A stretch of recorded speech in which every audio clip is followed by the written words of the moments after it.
Lady and gentlemen, who the heck am I kidding? No woman or man watches these videos. Okay, I'm sorry. Allow me to introduce you to what I know to be one of my absolute new cars for the 2023 model year. This is a 2023 Toyota Crown. I'm surprised because it didn't start out very well for me with this car. Just the first pictures that were released, I think it's almost 2 years ago at this point, because I thought it was the ugliest thing to ever come out of Toyota's design studios. You know, they've done a lot of questionable things, CHR for example. But now, about 6 days into my drive with it, I am absolutely in love. Now, the Crown, not a very familiar name for us North Americans, but it once existed. I think it was like back in 1955. Yes, I did a little bit of homework. There was a Crown, which then became the Corona, which eventually became the Cressida, then the Avalon. So yes, this is the successor to one of my favorite premium sedans ever, the Avalon. And now it's the Crown again. But as good as the Avalon was and the Cressida before it, which I absolutely loved too. The other one's a little bit older than I am, so I don't really have any memories per se of them. But this by far is the best premium Toyota sedan that Toyota has ever built. And I said this about the Avalon in the past, that the Avalon actually turned out to be a better premium luxury sedan than most Lexus sedans. And never more has that been truer than with the new Crown, especially in this trim. You can kind of tell it's a little bit special with the color combination and the large wheels. But yeah, you might be able to tell just by the way that I'm talking about this car that I'm absolutely blown away by everything it is. In fact, I can only find one flaw, and it's not a flaw, it's just me being a dumb automotive journalist. Back to what I was saying about when I first saw pictures of this and renderings, the first official pictures, one car came to mind, the Outback sedan, if you recall. That was like from 2000, wow, my memory is not good, as I've said many times, 2000 and 2004, give or take. And so it was only sold for like 3 or 4 model years, and I believe that's how many were sold, 2 or 3 or 4 examples of the car, mostly because this is a very tall, with a high ride height sedan. Which immediately made me think, and I still think that now, which is the only flaw, which isn't a flaw, is that Toyota should just bite the bullet, introduce this as a premium Outback fighter, take it to Audi and well, whatever's left over at Benz, and offer this as a wagon. The Cressida was offered as a wagon, for Pete's sakes. And it was glorious. God, those were good days for the Maxima wagon. Remember that in the mid-80s, early mid-80s, actually late 70s. I digress, and I'm going all over the place, as I always do, but believe me, I'll tell you right now, before you look into an ES, or before you look into even an A4 or a C-Class, or any other semi or even entry-level premium sedan, do yourself a favor and go check this out. But before you do that, maybe you want to watch the remainder of this video just to find out a little bit more about this fantastic 2023 Toyota Crown. So please, if anyone's watching, hang in there. Thank you. Okay, I'm just going to go right out and say it. I mean, when I first saw pictures of this, I thought it was ghastly. There was just something way off about the rear end. It looked bloated and fat, and I thought the raccoon eyes, or raccoon butt in this case, well, at this end I should say, it just seemed wrong. I don't know. Sometimes pictures don't do the final product justice. I will admit that this two-tone paint treatment, as unique as it is, special and kind of attractive, I believe will get very old very, very fast. Up front, I do like, there's a very Camry and Altima front-ish grille business going on there, you know, in the bumper area, which is normally reserved for the bumper. And I do like the headlight treatment.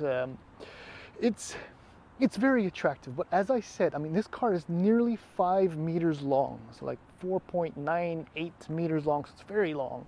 Long wheelbase, and mostly It's 1.5 meters tall, so it's actually very, very high. I mean, if this doesn't have the workings of an Outback fighter, if they bring out a wagon version, I don't know what is. Not to mention in Canada, all-wheel drive is standard. So I guess while we're on the subject, in the US, you can get a front-wheel drive version, $39,950, the XLE. And then at the top trim, the Platinum, $52,350. In Canada, it starts with the XLE also at $45,490. There's a limited package that is available on the XLE, and then you end up with a Celle-ci, this one, with that, my friends, that's the kicker right there. And as it sits before you, $59,990, $60K, for a far more luxurious, far more powerful, far more efficient, and uniquely styled sedan that you could possibly imagine. The XLE itself includes a 12.3-inch digital IP, as well as a touchscreen Apple CarPlay, Android Auto, heated front seats, 19-inch wheels. You know, it's got everything you need. Now you step up, I'm going to skip the limited option pack, just go right straight to the Platinum. So you get a 11-speaker JBL audio system, heated front and rear seats that are also cooled in the front, a wireless Apple CarPlay drive modes, wireless Android Auto obviously, and 21-inch wheels, which I believe are the largest ever fitted to a Toyota product. One final lap? Yes? No? It really has grown on me. It's just the two-tone is a little bit too much, but I don't know. It's maybe if it was a hatchback. Okay, well, speaking of hatchback, let's just go right into that. The handle, by the way, if you want to know, if you ever want to check it out, that's how you pop the trunk. And yeah, so it's not a hatchback. So maybe if it was a hatchback, I'd drop the wagon part, but you know, 360 liters of trunk space, which is, I mean, the opening is nice and big, I'll give them that. But there isn't much as far as room is concerned. This doesn't really offer anything, but yeah, so I'm thinking 2 golf bags on a certain angle, maybe, if that's what you're into. And no power hatch, but frankly, it doesn't really matter. When they bring out the wagon or the hatchback version, that'll be a good idea. As far as space is concerned, this thing is massive.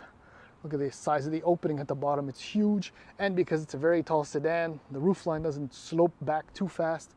So getting in and out is very easy. And with the little booster seats, you almost could squeeze someone back there, but I promise you the kids are like navigating back here. There's so much room. In typical Toyota fashion, with a Lexus influence, very functional fit finish materials, nothing ultra special, but you get the sense. You get the sense that this is robust, semi-durable, as the car probably will be. Seats generally comfortable, good depth of these bolsters, power lumbar, multi-way adjustments. I guess we'll just slide on in aboard. A lot of familiar bits and pieces in here. There's a 12.3-inch digital display, which can be configured somewhat. I don't know if it'll work now. Yeah, see there, you can change the menus on both ends, and then you can, yeah, you see all the things move around, which is very cool. 12.3-inch touchscreen display. I mean, it's fine. It's absolutely good. It's responsive. It does exactly what you want it to do.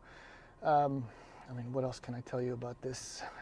There isn't really, no, there's nothing much else to say. This is perfect for older guys like me, right? Hard buttons for HVAC, multi-way heated seats, cooled, heated, that's heated steering wheel, sorry. I mean, it's straightforward, and the brilliant thing for young people that are probably not watching this video is that you don't have to wait for the screen to load in order to access, heat, cooling, or whatever. It's something people should look into. Wireless phone charger. I love the bin. That way it just doesn't fly back and forth. Good storage. Decent storage in here. Door bins are good. Okay, so what I want to talk about are just the controls here. This is very Prius, so it all works fine, very straightforward. In the manual mode if you want to, because this is not a CVT, by the way, because it has a different engine, Hybrid Max, remember? I'll tell you more in a second. So drive modes, multiple drive modes. So here you go, I think you can see them all. So there's a custom, Sport Plus, my friend, Sport, Normal, Comfort. I've been doing most of my driving in Eco, which is why my fuel numbers are pretty damn good. And about custom, actually, I don't even need to go up there here. You can customize your custom drive mode because it does have adaptive dampers. That's why it's in comfort. Steering, comfort, air conditioning, powertrain. I mean, this, my friends, this is why it's so good. Steering wheel is nice, kind of like the hole here. It's weird, but anyway, see the spokes are not that fat. Take note, most automakers, you can just put the buttons in a little bit further in so you can have a good, solid grip. And visibility is really good. I mean, the screen is, as you can probably see, it's kind of like right alongside or lined up with the base of the windshield. And when you get over here, boom shakalaka. I mean, this is the perfect combination. You know what? I'm done talking. Time for a drive. All right. So see what the reason why, close the windows. The reason why I keep saying that this is, and it was the case with the Avalon, these Toyota premium large-ish sedans are better luxury sedans than Toyotas, than Lexuses, is that, and in my opinion, this is really what makes the difference, is that it doesn't boast anything. It just delivers comfort, refinement, quietness, just enough performance. And I don't know, if that's not the definition of absolute luxury, I don't know what is. In the case of the Platinum with the Hybrid Max, see, like you can get the regular, like I said, XL Ear Limited. You get a 2.5 liter naturally aspirated 4-cylinder engine that you'd find in most Toyota hybrid vehicles. But, you know, so that's with the CVT, and you'll average just under 6 liters per 100 kilometers with that vehicle. So if you want absolute efficiency, I think it's like 236 horsepower. I forget the system output. Something you get like in a Venza, for example. That's just and Sienna. See that engine, that powertrain. But when you step into this one, the Platinum with the Hybrid Max, well, life starts out with the 2.4 liter turbocharged 4-cylinder engine that you also find in the Highlander and the Lexus RX and a number of other Lexuses, and it's slowly creeping its way into a lot of models, and it makes sense because it's a great engine. So it on its own produces 264 horsepower and 332 pound-feet of torque, so very decent numbers. So you throw in the rear e-axle and the hybrid system, as with the other one, but you start off with, you know, a more powerful petrol engine and then a more powerful electric motor. You're looking at a total combined system output of 340 horsepower. Now, you see, when I picked up the car, I was aware of the 340 horsepower. What I wasn't aware of was that. I don't know, I giggle. It's ridiculous. This thing is stupid fast, and I'm in eco drive mode. So it just gets a little sharper and a little bit stabbier when you stab the throttle. When you go into custom or any of the sport modes, it's surprising. And despite, yes, am doing most of my driving in eco, but I have set up my custom drive mode for a reason. And I'm still averaging 8 liters per 100 kilometers. And Toyota says you can average about 7.8, which for a large, closing in on 4,500 pound all-wheel drive premium sedan is really, really good. Really, really good. But perhaps the best, and I hinted at it when I poked around with the drive mode, the custom drive mode, is that this car has adaptive dampers. And they are calibrated beautifully. I don't know what other way to put it. This thing could be rolling on 17-inch wheels and not 21s, and it would be just as plush and as cushy. And even over repeated road irregularities or imperfections, the car is just, it glides, it hovers over the ground. I mean, okay, call me old or old-fashioned, whatever, but again, that's true comfort and luxury. And I mean, it doesn't negatively impact handling whatsoever. And I mean, how many apexes are you going to clip in a car like that with 340 horsepower? I would love to find out how well it handles around the track. But yeah, steering is fine. The brake pedal is a little bit heavy at first, but it's never something that you can't adjust to quickly enough. I've got nothing else to say. It's an exceptional, a fantastic $60,000 premium sedan that if you drive smartly, you can probably average better than the indicated or suggested 7.8 liters per 100 kilometers. I'm averaging 8 liters per 100 kilometers, which is, I'm still blown away by that.